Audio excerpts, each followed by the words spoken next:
No, that's not it. Excuse me?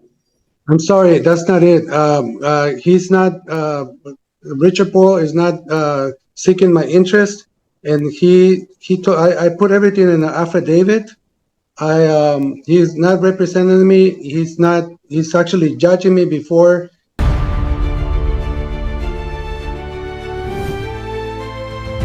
All right, we are on the record in 2024 TR 617. State of Kansas versus Abel Estrada Jr. Please announce appearances. State of Kansas appears by Assistant County Attorney Paul E. Dean. Richard Paul on behalf of Mr. Estrada, who appears by Zoom at a separate location than counsel. And how does he wish to proceed today? Judge, I need to withdraw from this case. Your Honor, Mr. Estrada filed pro se, I do believe. Well, I know it was pro se filing.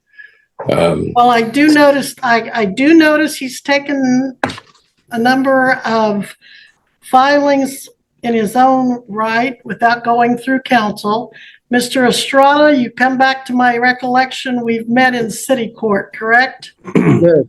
And now this is that tag and suspended license? No, No, Just a tag issue, Your Honor. Just the tag, Your Honor. all right. I believe Mr. Paul is requesting to withdraw based upon the essentially sovereign type citizen claim filed by Mr. Abel. Well, let me, Mr. Estrada, excuse me. And also, there's been a total breakdown in communications, Judge. He files his own motions. I cannot represent him. he's okay. All right, Mr. Estrada, you were appointed an attorney. Apparently at one point you wanted one, or maybe we gave you one and you didn't want one. no, that's not it. Excuse me? I'm sorry, that's not it. He's not, Richard Paul is not seeking my interest, and I put everything in an affidavit. He's not representing me. He's actually judging me before, he's judging me before I even go into court. He's not listening to my paperwork, so he decided he doesn't want to represent me. So I still need to be represented. Well, Mr. Paul, you're allowed to withdraw. Thank you. You're welcome. Is this the last case you have on the docket? Until 11, Judge. I have an 11, so I'm just going to mute myself. And That'd be fine. All right. Now, I think you are going to have the same problem with any other attorney that you had with Mr. Paul. Mr. Paul, from this court's experience over the years, is a very competent, diligent attorney. Now, sometimes attorneys have to tell you their opinion of what's going to happen.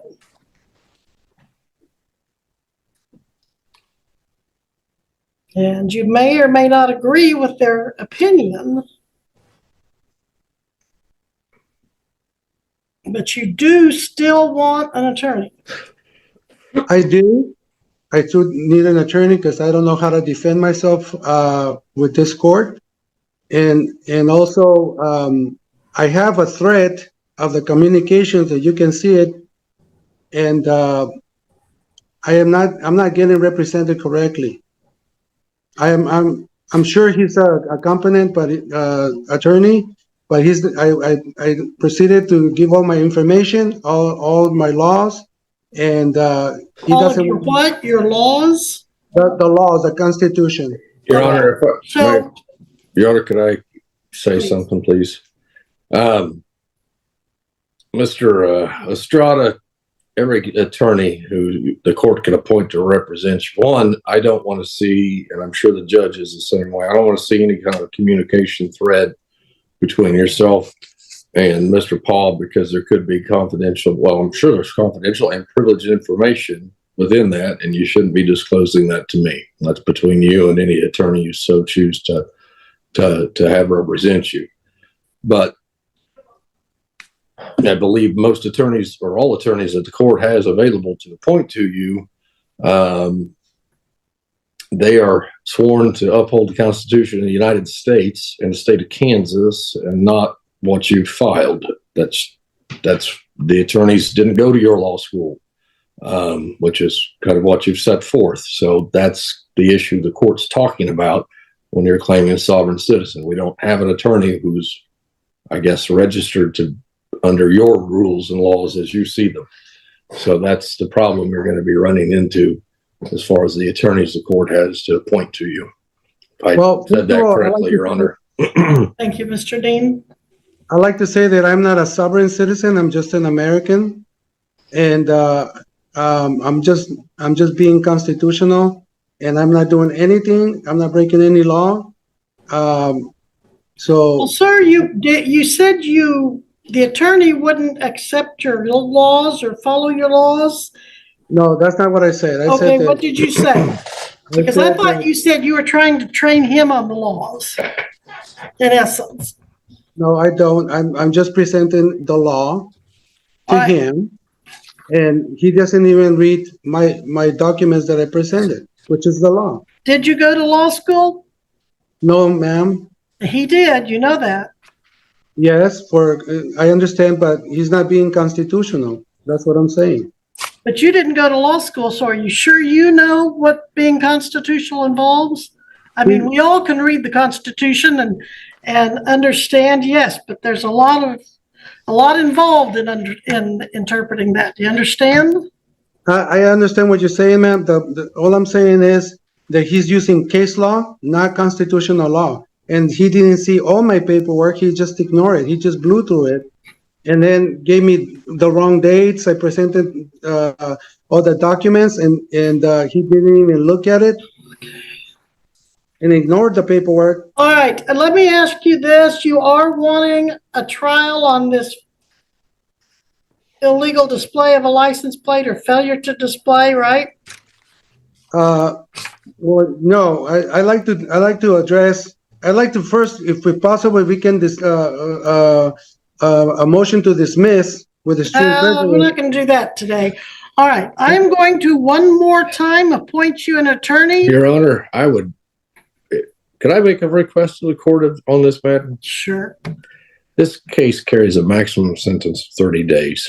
Doesn't even have an eligibility or requirement that he be provided an attornry. Well, I'm just. there's just saying, potential jail time. I would like to have if the court wants. I understand if the court wants to appoint an attorney. Absolutely, don't dispute that. But under the circumstance of the defense that's wanting to be presented, I would ask the court to appoint somebody. I get Mr. McClendon still available. That's just what I was thinking. He's here in town. We set this next hearing, give sufficient time, perhaps 60 days, perhaps longer, and we just have it set for a bench trial. And if he doesn't want to cooperate with that attorney, the state would be asking for the court to proceed to trial, whether or not he can get along with the second one or not. Well, it seems we're on the same page of thinking, counsel. Mr. McClendon is in the waiting room. Mr. McClendon. I can bring him in. Bring him in. You're in Howard. He's got an office here in Eureka. Mr. Estrada believes in Wichita. Right? I thought didn't you tell me you were in Howard? I'm in Howard. No, my mistake. That might have been on one of the notary stamps. Well, you let Kit Collins in. Does Kit Collins want an appointment? Oh, no, Judge, I just let all the 11 o'clocks in. Okay. Mr. McClendon, could you join us for a moment? Were you in city court the night that Mr. Estrada, the gentleman under Motorola, had the tag violation? Yes, Judge. He pointed me to his case briefly, and then Mr. Watson and I had a discussion and figured it would be more proper for a district court case. Will you take the appointment if I give him back to you? I guess, Judge. All right. So you two have already met Mr. Estrada, right? The good news was he got it dismissed for you in city court, but the bad news is for you, it's back in district court. All right, so do you agree, Mr. McClendon, that we ought to just set it for bench trial, or maybe, or what We do you can set want up to a do? bench trial, Judge. I'm familiar enough with the case. Okay.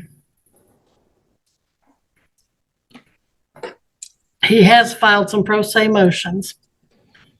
Okay, Missy, give me a trial date, please. We can resolve those motions at trial, Your Honor. Sure. I just want to let Mr. McClendon know. How about January 3rd at 11? January 3rd at 11. Does that work? Check my calendar now, Judge. Sorry. Sure. Thank you. No problem. That's fine, Judge. All right. Thank you, Mr. McClendon. I appreciate your willingness to do that.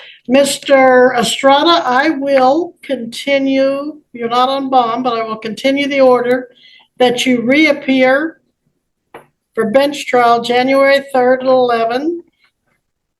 And I trust you have Mr. McClendon's contact information and he has yours from your I city do. appointment?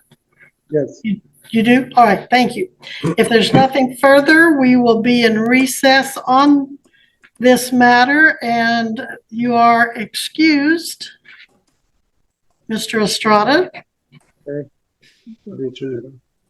Abel Estrada Jr. appeared in court for what began as a routine hearing on a tag and suspended license violation, but quickly turned complicated when his attorney, Richard Paul, requested to withdraw from the case, citing a total breakdown in communication and the fact that Estrada had been filing his own motions without going through counsel, motions the judge characterized as reflecting a sovereign citizen type of claim.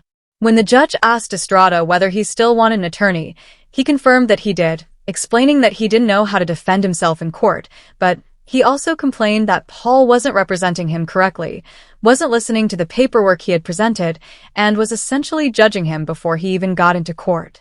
The judge tried to clarify what Estrada meant by presenting his own laws to his attorney, and Estrada explained that he had given Paul information based on the Constitution, prompting the judge to point out that Paul, like all court-appointed attorneys, is sworn to uphold the actual Constitution of the United States and the state of Kansas rather than whatever interpretation Estrada had personally put together, which is precisely the issue the court was referring to when it mentioned sovereign citizen claims. Estrada pushed back firmly, insisting he was not a sovereign citizen but simply an American who was being constitutional and not breaking any law, and continued to argue that his attorney had used case law rather than constitutional law and had ignored the documents and dates Estrada had presented, despite never having attended law school himself.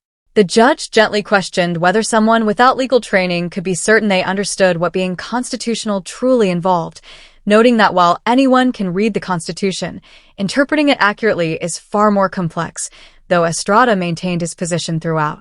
Eventually, the judge moved forward with appointing a new public defender, Mr. McClendon, who had prior familiarity with the case from an earlier city court appearance where the same charge had actually been dismissed before resurfacing in district court. McClendon agreed to take the case again and opted for a bench trial rather than a jury trial, and the judge scheduled the next hearing for January 3rd, noting that any pro-se motions Estrada had already filed would be addressed at that time.